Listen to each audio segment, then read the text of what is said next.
মাননীয় স্পিকার, আপনাকে অশেষ আন্তরিকভাবে ধন্যবাদ। আপনার এই সংসদে বারবার আসার যে অভিজ্ঞতা, আপনি স্পিকারের দায়িত্ব নিয়ে তার অভিজ্ঞতার প্রতিফলন ঘটিয়েছেন, তার জন্য আপনাকে আবার শুভেচ্ছা এবং ধন্যবাদ। আজকের আলোচ্য সূচি সংসদীয় রীতিনীতি অনুযায়ী রাষ্ট্রপতির ভাষণের উপর ধন্যবাদ। মাননীয় স্পিকার, রাষ্ট্রপতি একটা প্রতিষ্ঠান। আমার অনেক বন্ধুরা রাষ্ট্রপতিকে ধন্যবাদ জানাতে চান না, কিন্তু তারা কিন্তু রাষ্ট্রপতির কাছে শপথ নিয়েছেন। ডক্টর মোহাম্মদ ইউনূস যখন শপথ নেন, তখন আমার সামনে যারা আছেন তারা অনেক নেতাই সেখানে উপস্থিত ছিলেন। আমি রাষ্ট্রপতিকে ধন্যবাদ জানাতে চাই এই কারণে, জন্ম হোক যথাযথ, কর্ম হোক ভালো। রাষ্ট্রপতির জন্ম নিয়ে কথা থাকতে পারে, এখানে তিনি আসছেন, সংসদের রীতিনীতি অনুযায়ী সংসদ আহ্বান করছেন। প্রথম তিনি বক্তব্যের মধ্য দিয়ে, তার বক্তব্যের মধ্যে বাস্তবতার প্রতিফলন ঘটছে এবং তিনি অতীতকে আঁকড়ে বর্তমানকে অস্বীকার করেন নাই। সেই কারণেই বাস্তবতাকে যে মেনে নেওয়া, এই কারণেই তিনি ধন্যবাদ পান। আমি তাকে ধন্যবাদ জ্ঞাপন করি। আর এর বেশি কথা এই সম্পর্কে আমি বলবো না। মাননীয় স্পিকার, আমরা প্রায়ই বলি আমাদেরকে জাতিকে ঐক্যবদ্ধ রাখা। মাননীয় বিরোধী দলের নেতা সেদিন বলছিলেন, আমরা জাতিটাকে যেন বিভক্ত না করি, আমরা জাতিকে যেন এক জায়গায় রাখি। কথাটা অত্যন্ত ভালো। আমার দলের প্রতিষ্ঠাতা, মহান স্বাধীনতার ঘোষক, তিনি সবসময় বলতেন, unity is the precondition of sovereignty. একটি জাতি যদি দ্বিধাভক্ত হয়, তাহলে আগ্রাসী শক্তি সেই জাতিকে শোষণ করার প্রয়াস নেয়। সে কারণে জাতিকে ঐক্যবদ্ধ করার ডাকই দিয়েছিলেন। আর ওই ঐক্যবদ্ধর মূল ভিত্তি ছিল জাতীয়তাবাদ। তিনি শুধু দেশের স্বাধীনতার যুদ্ধ করে দেশ স্বাধীন করেন নাই, তিনি কিন্তু একটি জাতীয় গঠন করছেন, যেটাকে আমরা বলি বাংলাদেশ। আমার সামনে যারা বসা আছেন তারা কিন্তু বাংলাদেশি জাতীয়তাবাদে বিশ্বাস করে না।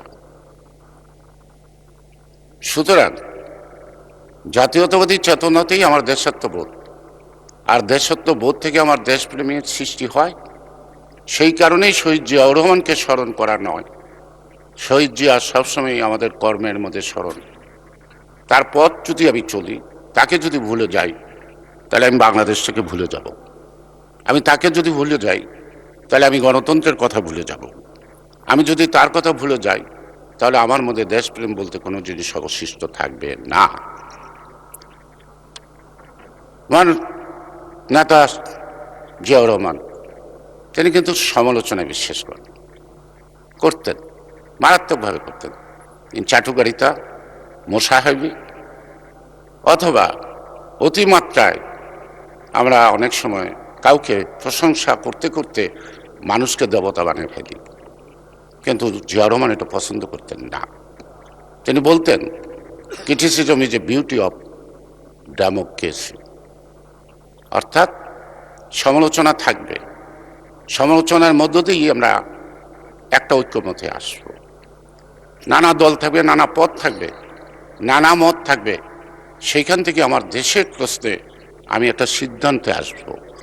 এটাই ছিল জিয়াউর রহমান।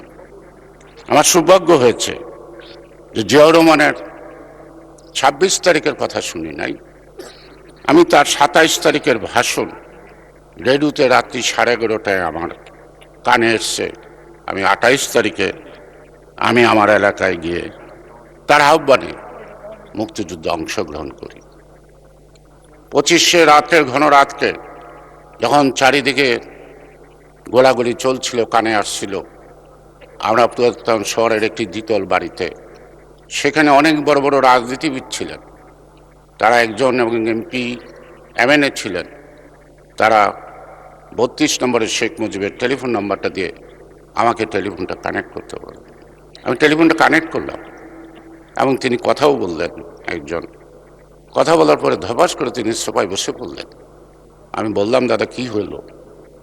তখন বলল যে তিনি বললেন এই মুহূর্তে তিনি গাড়িতে উঠতেছেন, সময় নাই। নির্দেশটা কি? সাবধানে থাকিস। যুদ্ধ করার কথা বলে নাই, সাবধানে থাকতে বলছে, আত্মরক্ষা করার কথা বলছে। জিয়াউর রহমানের ভাষণে কিন্তু আত্মরক্ষার কথা বলে নাই। তিনি সারা জাতিকে আহ্বান করছে যুদ্ধ অংশগ্রহণ করে পাক বর্বর বাহিনীকে পবিত্র মাতৃভূমি থেকে বিতাড়িত করতে। মাননীয় স্পিকার, আপনি অত্যন্ত ঘনিষ্ঠ জিয়াউর রহমানের পাশে। আপনি তখন যশোর ক্যান্টনমেন্টে কর্তব্যরত, সেখান থেকে ছুটে গিয়ে আপনি জেট ফোর্সে জিয়াউর রহমানের সাথে একসঙ্গে যুদ্ধ করছেন। যুদ্ধের ময়দানের ইতিহাস আমি বলবো না আমার কাছে মামার গল্প, কারণ আপনি ভালো জানেন। আপনার থেকে আমরা জানবো, আরও কিছু জানবো, হয়তো সময় মতো, হয়তো পার্লামেন্টে অথবা পার্লামেন্টের বাইরে। সুতরাং আমরা কিসের জন্য যুদ্ধটা করেছিলাম? যুদ্ধটা করছিলাম বৈষম্য বঞ্চনার জন্য। যুদ্ধটা করেছিলাম গণতান্ত্রিক অধিকার থেকে বঞ্চিত আমরা, অর্থনৈতিকভাবে আমরা শোষিত। এই বঞ্চনা শোষণ ব্যবস্থা থেকে অন্যদিকে গণতান্ত্রিক রায়কে তখন ইয়াহিয়া খান মেনে নিতে পারেন নাই। তাই সেই গণতন্ত্রের রায়কে পুনঃপ্রতিষ্ঠিত করা এবং অর্থনৈতিক বঞ্চনার থেকে মুক্তি পাওয়ার জন্যই শেষ পর্যন্ত কিন্তু মুক্তিযুদ্ধ গড়ায় গেল। মাননীয় স্পিকার, আমাদের মূল মন্ত্র গণতন্ত্র, সাম্য, ন্যায় বিচার। কিন্তু পাকিস্তানের 47 পাকিস্তানের আন্দোলন ছিল, সেই আন্দোলনে কিন্তু আমার সামনের লোকরা পাকিস্তানের পক্ষে ছিল না, তারা কিন্তু অখণ্ড ভারতের পক্ষে ছিল। কালকে আমাদের মাননীয় সংসদ সদস্য আজহারউদ্দিন সাহেব বললেন একটা কথা, ইঙ্গিত দিলেন প্রতিবেশীদের সাথে আমাদের কিছু চলছে কি না।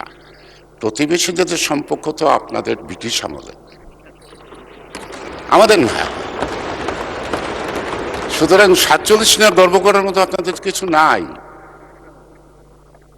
52-এর ভাষা আন্দোলন, 62 শিক্ষা আন্দোলন, আমি টকবগে ছাত্র, খুব ছোট না, সেই শিক্ষা আন্দোলন থেকে আমার রাজনৈতিক জীবনের যাত্রা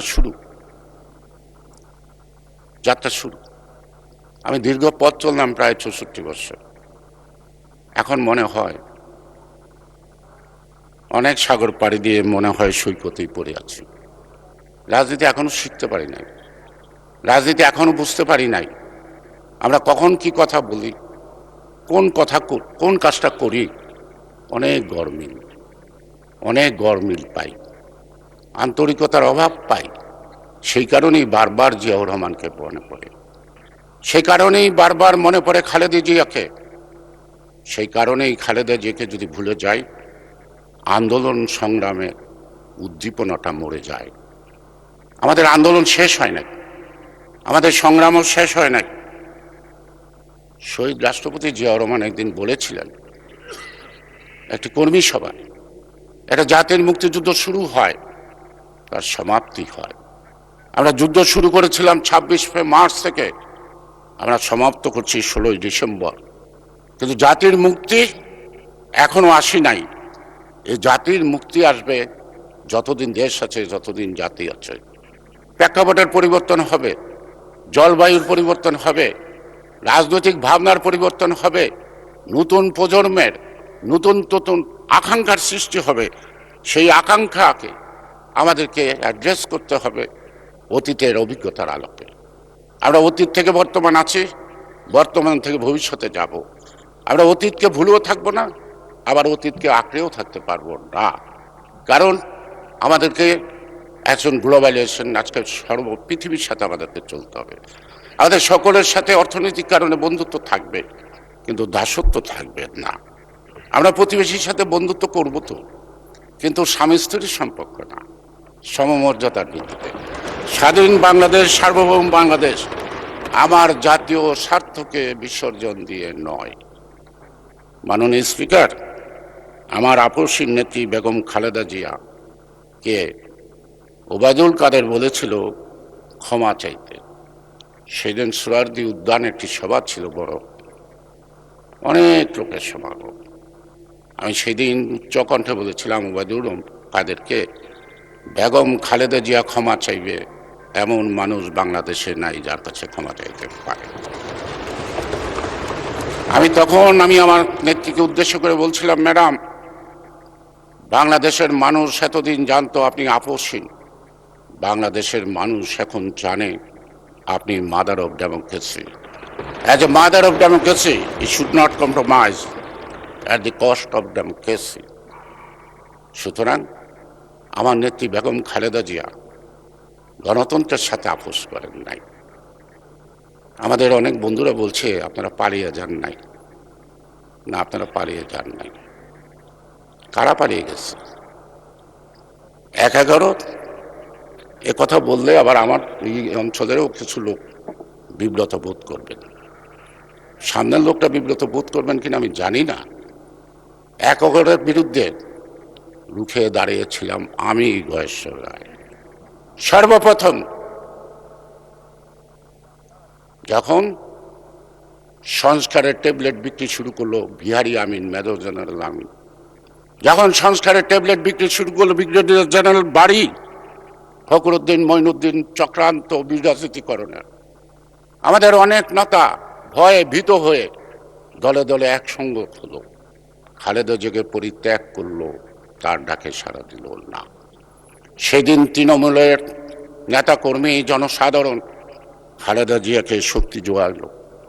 খালেদা জিয়াও চ্যালেঞ্জ নিল, আমি দেশ ত্যাগ করব না। দেশ ত্যাগ করেন নাই, তিনি মোকাবেলা করেছেন, তিনি জেলে গেছেন। তিনি আমাকে একদিন পাঠিয়েছিলেন জামাত ইসলামের আমির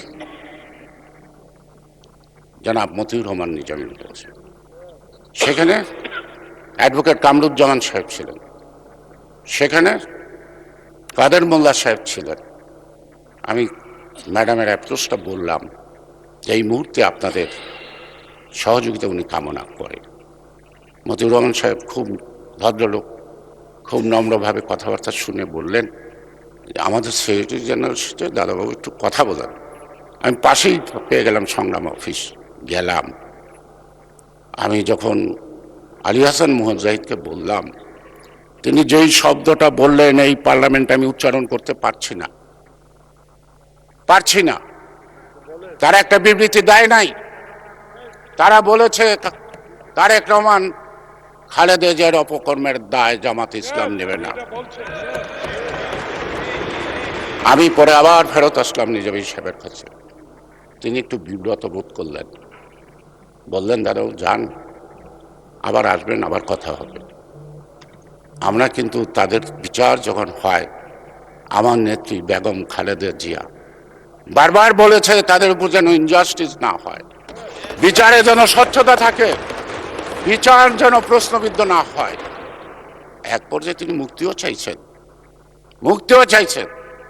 মুখে হাত দিয়ে বলেন, আপনারা খালেদা জিয়ার মুক্তি চাইছেন? একবার বলেন খালেদা জিয়ার প্রশ্নে আজকে আপনাদেরকে পতাকা দিচ্ছে, মর্যাদা দিয়েছে, তার মর্যাদা আপনারা কতটুকু রেখেছেন? আপনারা অনেক কিছু স্মরণ করেন, ভালো, কিন্তু মুক্তিযুদ্ধকে স্মরণ করতে গেলে, মুক্তিযুদ্ধকে স্বীকার করতে গেলে, এই যে আমার বন্ধুবর মাননীয় সংসদ সদস্য ইকবাল হাসান মোহাম্মদ টুকু যে রিটার্ন সাবমিশন দিল এখান থেকে তো আপনাদের বুঝতে হয় সেই সময়টার জন্য আজকের প্রেক্ষাপটে বিবেচনা করে আপনাদের ৭১-এর কর্মকাণ্ড যে সঠিক ছিল না, ব্যাঠিক ছিল, ভুল ছিল, জনগণের পক্ষে ছিল না, তার জন্য ক্ষমা চাইতে অসুবিধা কি? তার জন্য আপনারা ভুল স্বীকার করতে ক্ষতিটা কি? মানুষ ভুল করে, মানুষই সংশোধন করে। ভুলকে যারা আঁকড়ে রাখে তারা নিন্দিত হয়, যারা ভুলকে স্বীকার করে তারা নন্দিত হয়। কয়েকদিন আগে আমাদের মাননীয় leader of the house and the প্রধানমন্ত্রী বিদ্যালয়, প্রাথমিক বিদ্যালয় যে বিশ্ববিদ্যালয় বলছিলেন, তিনি কিছুক্ষণ পর দাঁড়িয়ে বললেন, ভুলবশত আমি এটা বলছি, তিনি সেটা সংশোধন করলেন। আমাদের কিন্তু সংশোধন করতে বলতে হয় নাই, আমরা পরে টিপ্পণী কাটতাম, হাসি দিতাম, তিনি সেই হাসিটা মিটিয়ে দিলেন নিজের ভুলটা নিজে সংশোধন করে। তারেক রহমানের দায়িত্ব নেবেন না। অনেকে বলেছেন তারেক রহমান বিদেশে, আমাদেরকে বাঁচতে হবে।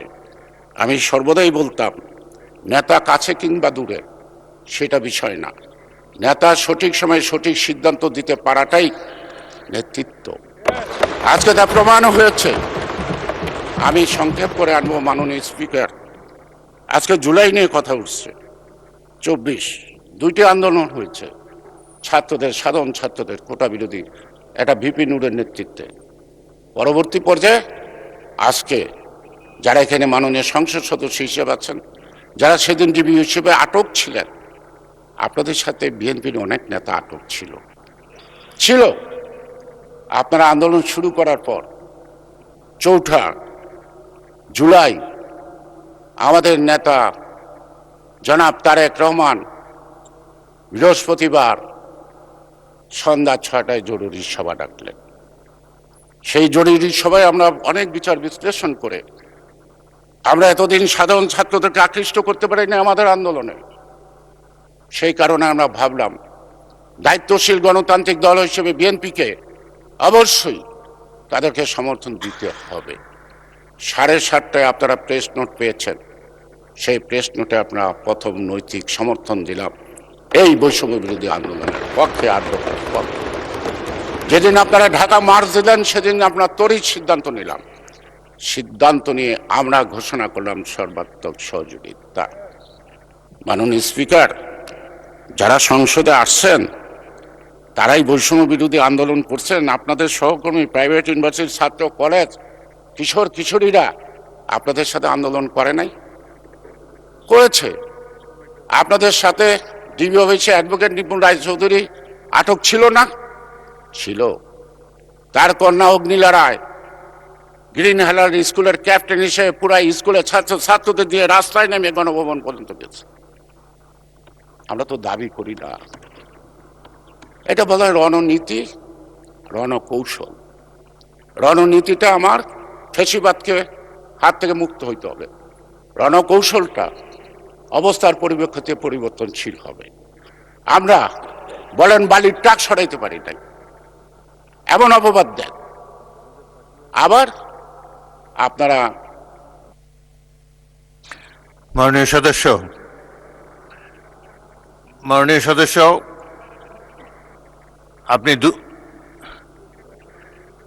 আপনি 2 মিনিটে শেষ করতে পারবেন? যেদিন আমি একটু বলতে চাই। মাননীয় সদস্য, আপনি 3 মিনিটে শেষ করেন। 3 মিনিটে শেষ করেন। মাননীয় স্পিকার, সবাই সবার এলাকার কথা বলে, আমি আমার এলাকার কথা কিছুই বললাম না। বলেন, 3 মিনিট আছেন, বলেন। মাননীয় স্পিকার, আমি ধন্যবাদ জানাই এই নির্বাচনে যারা অংশগ্রহণ করছেন, যারা আমাদেরকে ভোট দিয়েছেন তাদেরকে ধন্যবাদ জানাই, কৃতজ্ঞতা জানাই আমার অঞ্চল সহ সারা দেশের। যারা আমার বিরুদ্ধে ভোট দিচ্ছেন তাদেরকেও, বিএনপির বিরুদ্ধে ভোট দিচ্ছেন তাদের ধন্যবাদ জানাই। আমরা সন্তুষ্ট, আনন্দিত, আমরা তাদের ভোটের অধিকার প্রতিষ্ঠা করতে পারছি। মাননীয় স্পিকার, বিএনপি রাজনীতির ইতিহাস বলতে গেলে শেষ নাই আমার পক্ষ থেকে। আমি একমাত্র অভাগা বেঁচে আছি যেদিন বিএনপি প্রতিষ্ঠিত হয়, সেই দিন শহীদ জিয়াউর রহমান রমনার বটমূলে অনাড়ম্বর পরিবেশে তিনি বিএনপি ঘোষণা দেন। আগের দিন ডেকে দায়িত্ব ছিল কয়েকটা চেয়ার টেবিল ঠিক করা। ওনার টেবিলে 7টা চেয়ার, মশিউর রহমান জাদু মিয়া, শাহজিজুর রহমান, জাসির সাত্তার, মাওলানা মতিন, রসরাজ মণ্ডল, ক্যাপ্টেন হালিম চৌধুরী। মাঝখানে তিনি 18 মিনিটের মধ্যে বিএনপি ঘোষণা দেন। সামনে জনাভিষেক সাংবাদিক ছিল, তখন এত সাংবাদিক ছিল না। যাওয়ার সময় আমাকে বললেন ওনাদেরকে একটু চা খাওয়ার। আমি বিএনপির জন্ম দেখছি, আমি হতভাগা বেঁচে আছি, জন্ম যে দেখছে। আমি হতভাগা বেঁচে আছি, তাই জিয়াউর রহমানের প্রতি কৃতজ্ঞতা, তারেক রহমানের প্রতি কৃতজ্ঞতা, আর খালেদা জিয়ার প্রতি কৃতজ্ঞতার স্মরণ পার্লামেন্টে দাঁড়িয়ে কণ্ঠে উচ্চারণ করলে হয় না। তাদের পথ চলার পথে যদি সঠিকভাবে চলি, তাদের নির্দেশ মতো রাজনৈতিক আদর্শ এবং স্বাধীনতা সার্বভৌমত্ব এবং গণতন্ত্রের জন্য যে পথে তারা হাঁটেন, সেই পথে যদি হাঁটি তাহলেই প্রকৃতপক্ষে তাদেরকে অতি কৃতজ্ঞতা জানানো হয়।